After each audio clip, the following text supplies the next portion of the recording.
For many people, midlife doesn't arrive as a quiet reflection. It arrives as a collapse.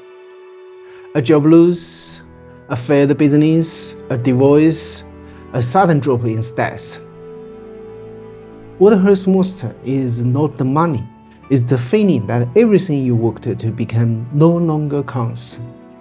And no one prepares you for this moment. Failure in you is tolerated.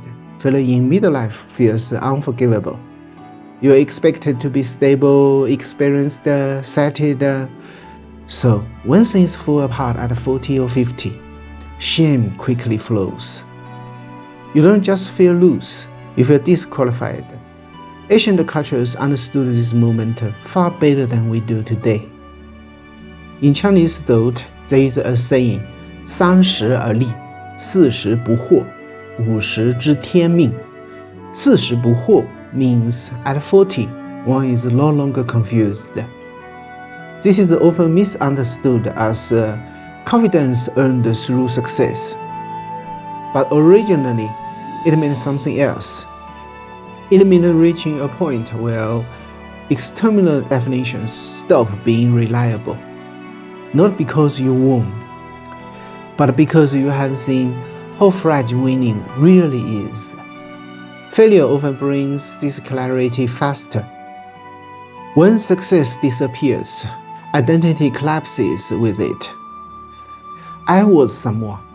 Now I don't know who I am. This loss is rarely acknowledged. People tell you, stay positive, rebuild quickly, reinvent yourself.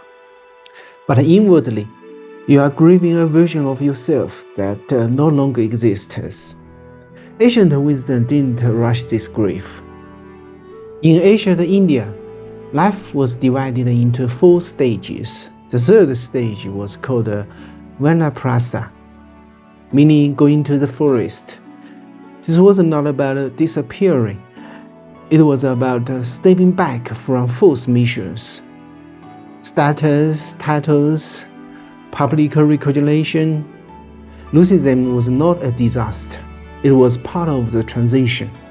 In fact, failure often forces people into this stage earlier and more honestly. After failure, time feels hostile. You look forward and think, it's too late. You look backward and think, I wasted my best years.